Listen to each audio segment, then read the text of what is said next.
Je vais vous répondre. J'ai personnellement déposé en début de semaine le rapport, en effet, non seulement dans les mains de la 43e Chambre, mais je l'ai également déposé dans les mains du Premier ministre. Toutes ces pièces sont sur mon site. Et je l'ai également déposé dans les mains du procureur général Johan de Mul. On parle quand même d'une fraude où l'État réclame au minimum 32 millions d'euros, je le répète. Donc c'est à eux, vous me demandez qu'est-ce qui va se passer. Bien, la présidente, j'espère pour elle qu'elle ne va pas attendre le 7 octobre pour demander ou ordonner les mesures coercitives. Elle peut le faire puisqu'elle a reçu le papier. Il faut le temps de faire une ordonnance, mais elle peut faire immédiatement. Le fisc qui a reçu comme moi ce rapport assassin doit, je suppose, se lécher les babines et se dire ben, il y a beaucoup plus à prendre pour moi que 32 millions d'euros, je vais m'en servir. Et je rappelle que le fisc a le droit et a le pouvoir, via son ministre des Finances, qui est saisi par moi via le Premier ministre, puisque je lui demande d'interpeller son ministre des Finances et son ministre de la Justice, tous les deux, pour qu'ils mettent le braquet et qu'ils donnent enfin ce que je demande plus de 200 fois en 20 ans, la mesure coercitive, il faut qu'on ramène ce fric sur la table et les documents sur la table. Parce qu'on a toute une partie, mais il nous manque une partie qu'on ne nous donne pas, délibérément. Et vous savez bien que c'est le vice-président de l'Institut des réviseurs d'entreprise, Fernand Maillard, qui est le conseiller technique, et qu'est-ce qu'on lit dans le rapport de tous ses confrères, puisqu'ils sont quand même deux sapiteurs et l'expert, mais qui n'a pas arrêté de mentir, c'est Fernand Maillard. Il ment comme un arracheur de dents, il nous dit tout le contraire de la vérité, il cache, on ne veut même pas nous dire qui est le comptable qui a fait toutes ces écritures. On parle d'un petit comptable indépendant, il n'y a pas de facture, il n'y a pas de nom, non, il n'y a personne, il y a une seule personne qui a fait tous les faux comptables, une seule, Chantal Verbruggen de Waal. Chantal Verbruggen de Waal, dont le mari est le grand administrateur pour la grande brasserie que vous connaissez, InBev Latour. C'est lui qui joue le grand seigneur dans tout le monde en disant « moi je donne au nom d'Artois et ceci et cela ». Non, ce type est receleur comme tous les autres parce qu'il a déménagé la nuit pour aller voler les meubles de ses beaux-parents. Et tous les autres beaux-frères, c'est la même chose, ils ont tous profité. Ils ont tous profité. Maintenant, les 4 filles de ma sœur Christiane qui est décédée de sa criminalité, là, elle a fait une thrombose, la pauvre, tellement elle savait qu'elle risquait d'être arrêtée tous les jours. Elle a fait une thrombose, et ces 4 filles, qu'est-ce qu'elles font? Elles acceptent sous bénéfice d'inventaire, qu'elle aveu judiciaire, mais par contre, elles demandent d'intervenir dans la procédure ici pour voir, d'après mes échos, pour voir comment elles s'affrontent responsables les Marc, Chantal et Liliane qui ont fait toute cette magouille. Voilà, donc moi je ne sais rien faire, vous dire d'autre, j'attends, c'est eux qui doivent agir, moi je ne suis pas la justice, je demande à la justice d'hériter de mes parents et d'avoir ce que le droit civil me donne depuis Napoléon, l'égalité dans l'information, l'égalité dans le partage. Et je ne demande qu'une seule chose, qu'on applique les lois du peuple belge, qu'on applique dans toutes les successions. Moi, j'ai tout déclaré, je n'ai pas fait de fausses déclarations, j'ai tout déclaré et j'irai jusqu'au bout. Et je n'irai jamais à Genève, même si on m'offre, à l'époque c'était 50 millions d'euros, je suppose qu'aujourd'hui on va m'appeler pour me donner 100 millions d'euros ou 150 millions d'euros. Si j'étais un homme d'argent, j'aurais été en courant en 2008 à Genève. J'ai jamais été et j'irai jamais. Je veux l'argent en Belgique, officiel, sur la table.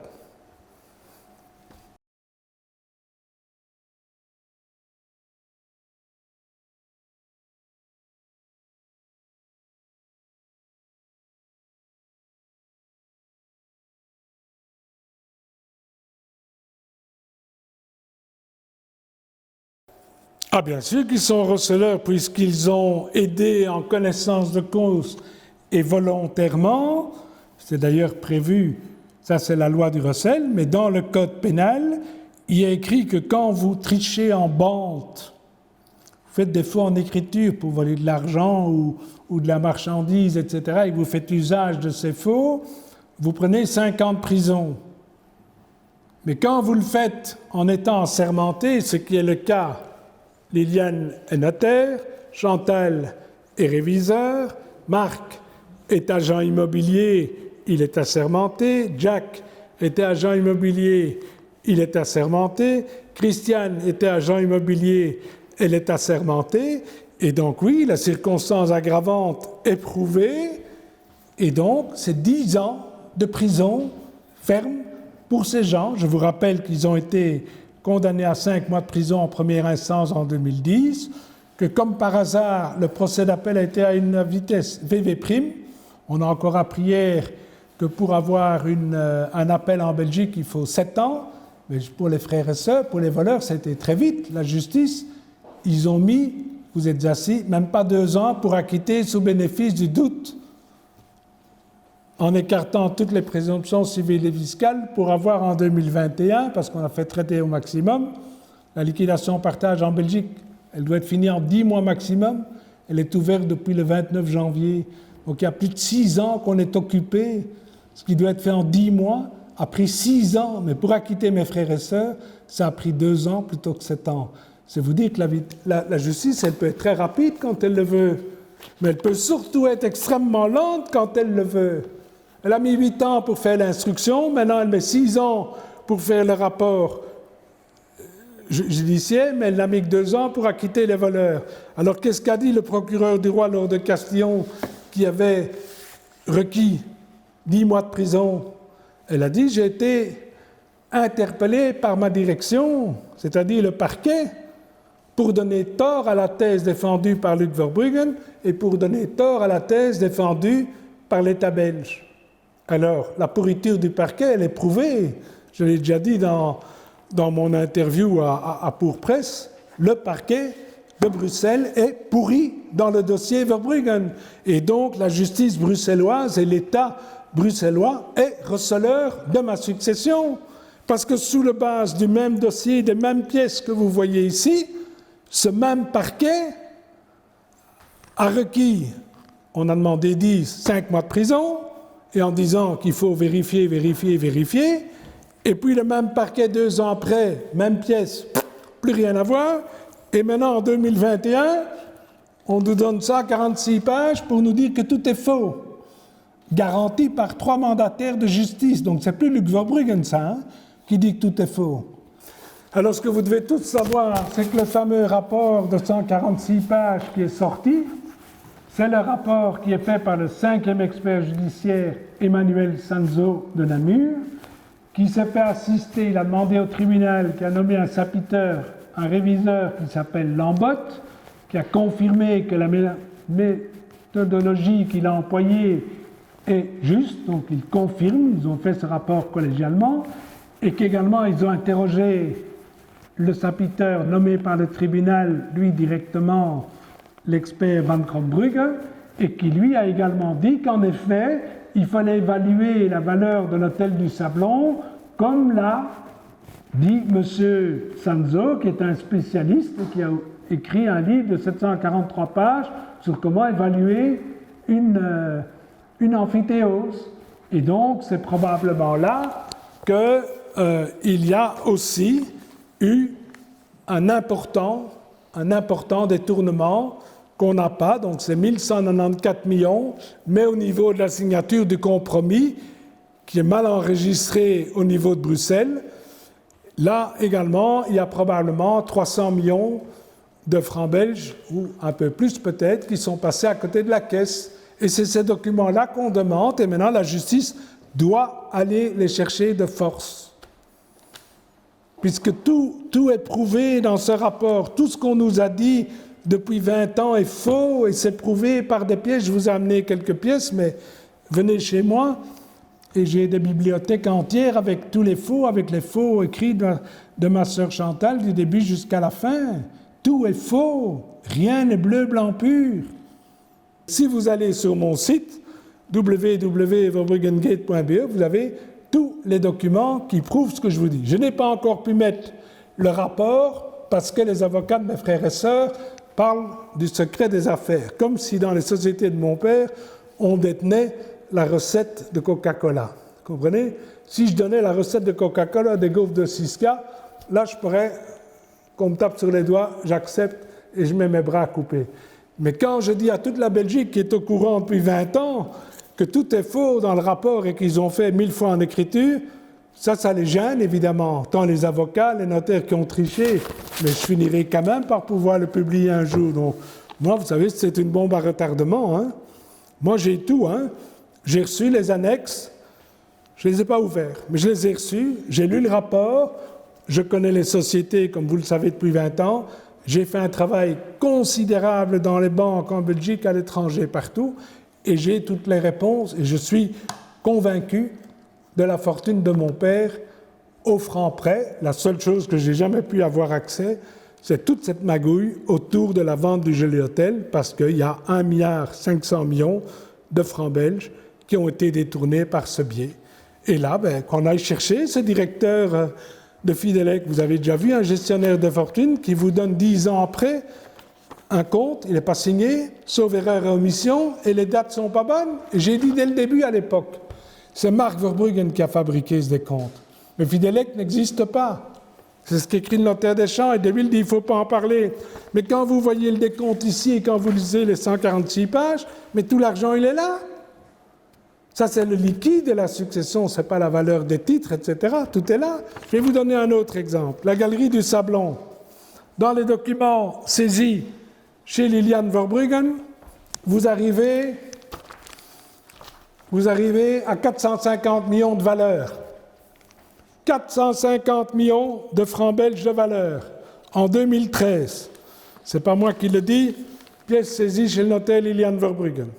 450 millions. On prend le rapport du fameux Guillaume, les titres de gérance de biens, 32 hectares, ça vaut 0. Ça protèle les 2 milliards qui ont disparu, plus les botaniques, etc., ça vaut 0. Et la fameuse galerie qui vaut 450 millions de francs belges pour les héritiers qui ont volé, leur expert, à la même date, puisque c'est saisi en 2002, et ça s'est fait en octobre 2002, après le décès du Robert Verbruggen, il dit que ça vaut 16 millions. Vous imaginez la crapule, mais qu'on le jette au trou, hein? Qu'on le jette au trou, ce mec, hein? D'ailleurs, il n'est plus révisé, mais qu'on le jette au trou, hein? C'est le premier à foutre au trou avec de l'huile, hein? C'est eux qui m'ont déshérité, c'est pas mes parents, hein? Quand vous lisez les 4 testaments de mes parents, qu'est-ce qu'ils disent? Ils disent, on veut l'égalité au franc près pour tous les enfants, tant la mère que le père. Les parents n'ont pas demandé ce carnage. Il n'y a que 6 héritiers qui ont voulu ce carnage et qui voulaient rouler le fisc. Et moi, je n'ai pas joué. Excusez-moi, j'ai refusé de voler l'État. Excusez-moi, j'ai refusé de voler l'État et c'est ça qu'on me reproche.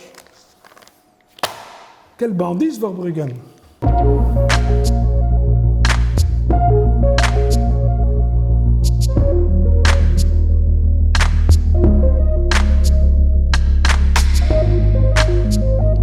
Écoutez, pratiquement, il y a 3 personnes qui peuvent aujourd'hui demander les mesures coercitives en urgence et qui, pour moi, doivent le faire.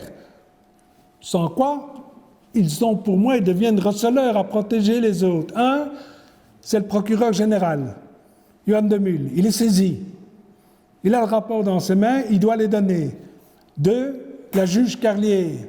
Elle a joué avec les pieds de tout le monde pendant des mois et des mois. Elle doit les donner. Si elle ne les donne pas, elle cause un préjudice terrible. Et 3, l'État belge, s'il veut enfin récupérer et rendre ses saisies 32 millions exécutoires et les aggraver, ils doivent les donner. Ça sont les 3 personnes qui doivent les donner.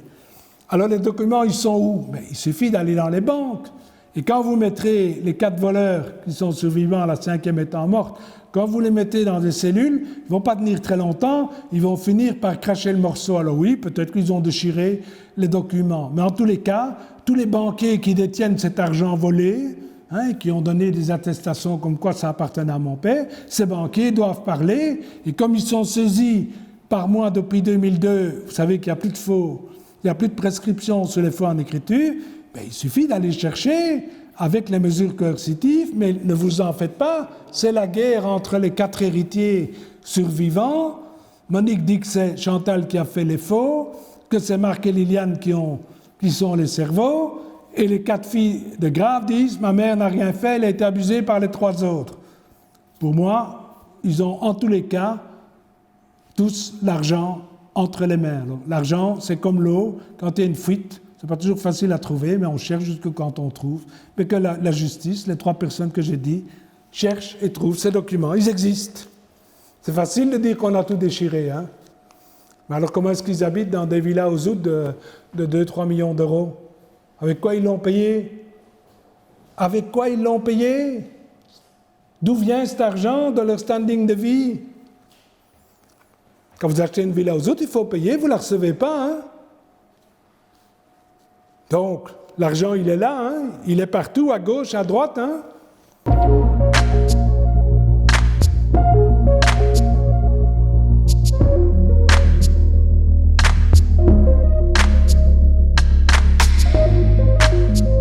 La juge Carlier, c'est elle qui a ordonné les 5 mois de prison.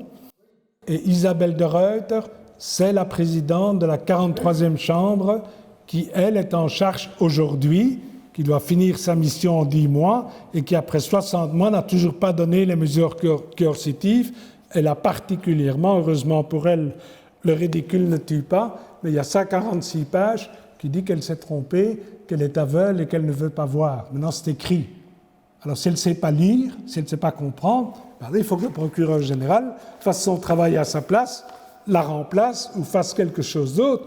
Mais si moi, je suis l'administration fiscale, si moi, je suis le ministre des Finances d'un État de droit et que je sais qu'il y a 32 millions d'euros qui traînent depuis 10 ans et que ce montant peut monter jusqu'à 100 millions d'euros, mais je demande les mesures coercitives, immédiatement, je les fous au trou et je cours jusque quand j'ai mon argent, hein, parce que ça, c'est du concret, hein. Rappelez-vous la conférence de presse du procureur général, il dit on ne sait pas tout poursuivre. Mais ici, tout est là, il n'y a plus qu'à exécuter, il ne faut plus faire 46 000 enquêtes, il faut exécuter et le notaire Erneux de Namur lui amener sur la table la preuve de tous ces détournements et lui va remettre les actifs à la juste place et à la juste valeur. À ce moment-là, il va dire qu'il y a recel de la part des 6 autres héritiers, 5, peut-être pour une petite partie pour Jack, j'en sais rien. Je fais confiance au notaire, 5 ou 6, et puis il restera une petite succession de 117 000 euros dit par l'escroc Guillaume et de Wilde, et une autre succession d'1,5 million, 1,7 million dans la succession de ma mère, disent tous ces avocats véreux, ben ça peut durer 20 ans, 30 ans, hein, cette petite succession. Mais moi, je veux l'autre partie, ce qui reste, qui me revient, qu'on me le donne. Je ne vois pas pourquoi je dois attendre.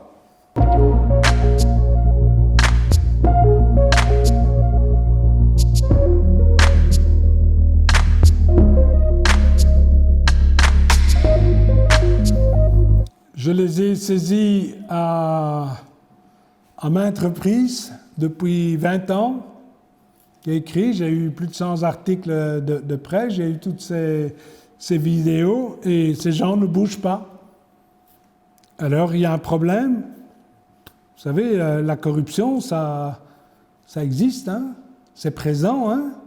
Pourquoi est-ce que les magistrats de la Cour d'appel de Bruxelles, la 11e chambre, a acquitté 5 voleurs en connaissance de cause sur le même dossier?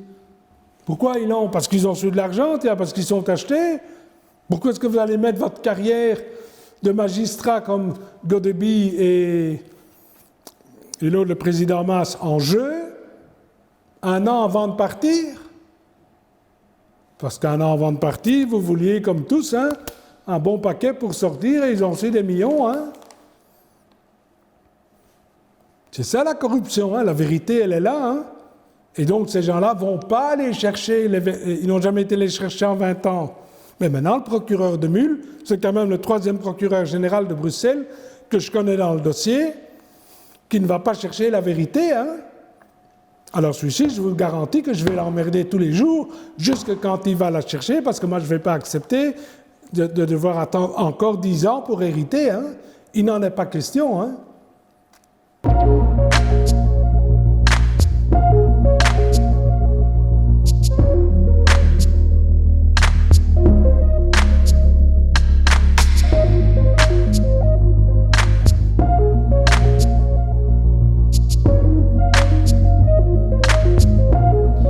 Tout à fait, c'est deux choses différentes.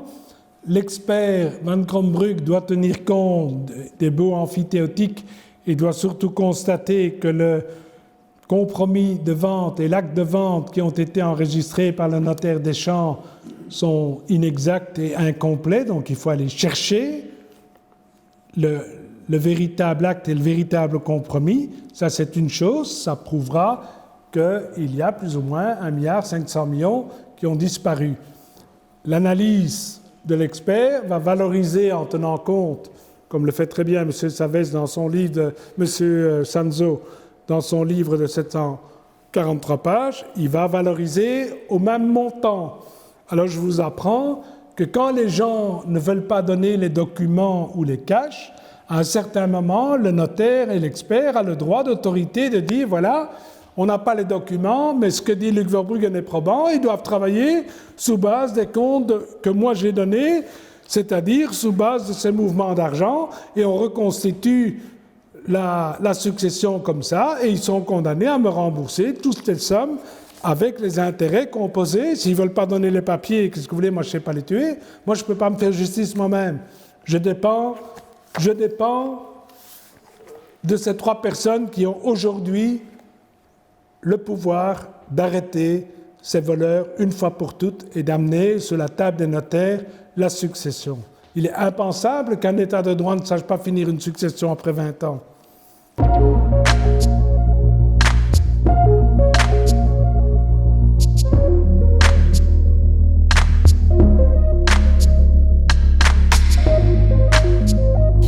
Monsieur, en Belgique, en Europe, on ne peut plus déposer plus de 3 000 € sur son propre compte sans pouvoir prouver l'origine d'où viennent les fonds.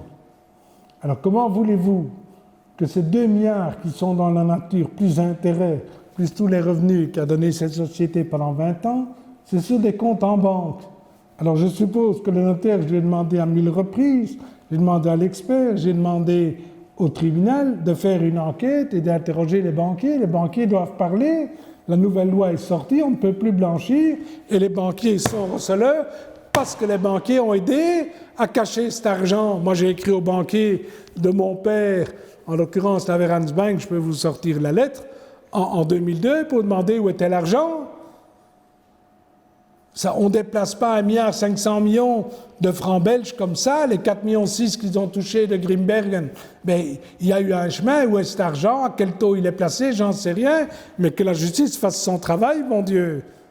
Moi, je peux vous dire que vous me donnez 2 enquêteurs et les mesures coercitives, en 8 jours, j'ai toute la vérité sur la table.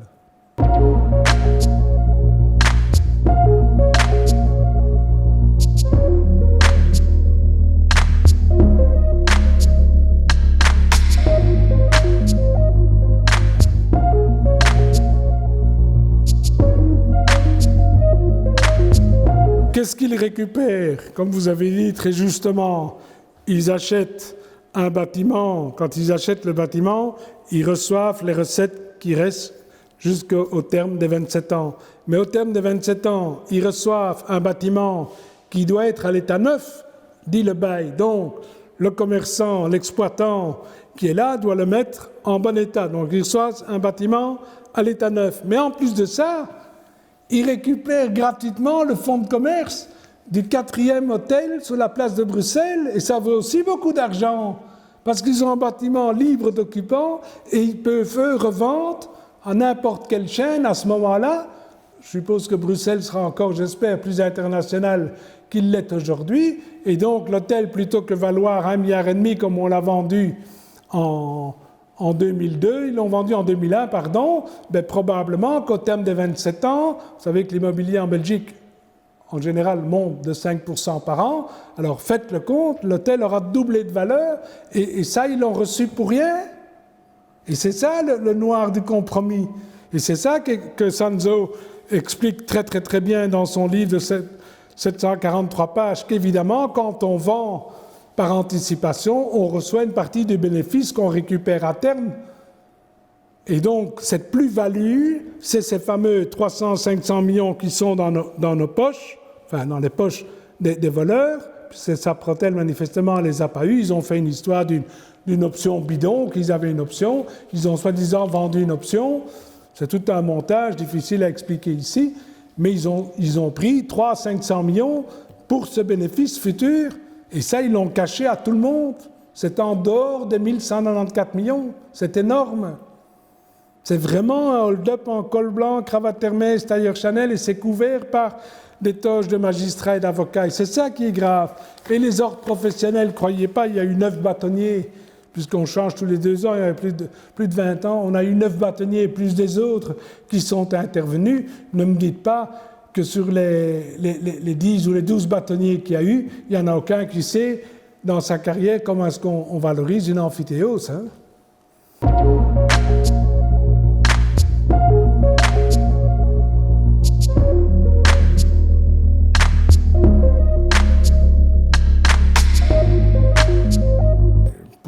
Pour moi, ça s'est être fini dans le mois, maximum dans les 2-3 mois. Tout est là.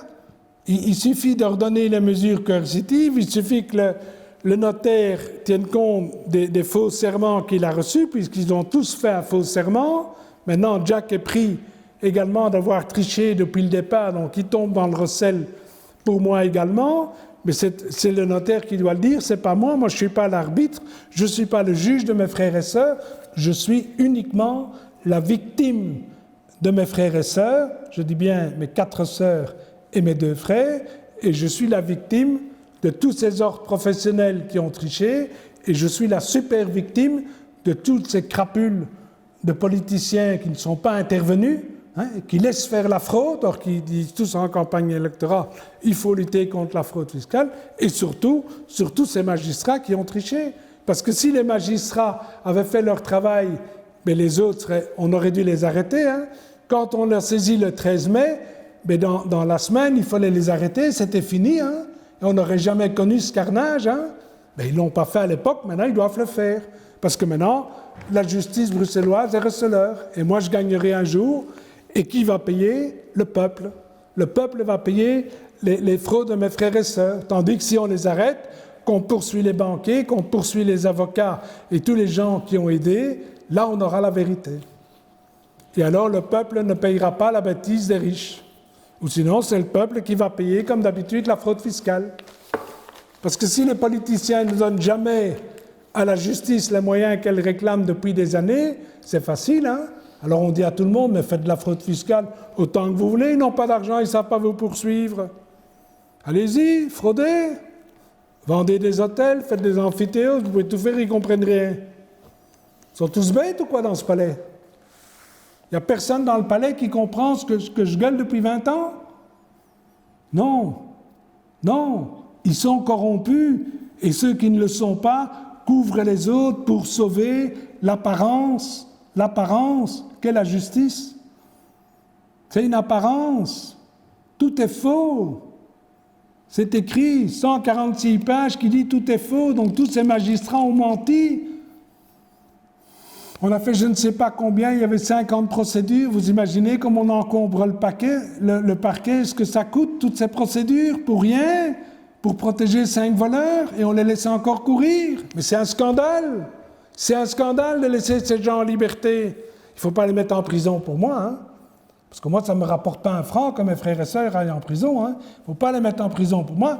Il faut les mettre en prison au nom de la nation pour que les pauvres gens qui travaillent honnêtement et qui payent leurs impôts ne doivent pas payer à la place des riches. C'est pour le peuple qu'il faut l'arrêter, pour que la justice puisse avoir un nom. Aujourd'hui, la justice, c'est quoi?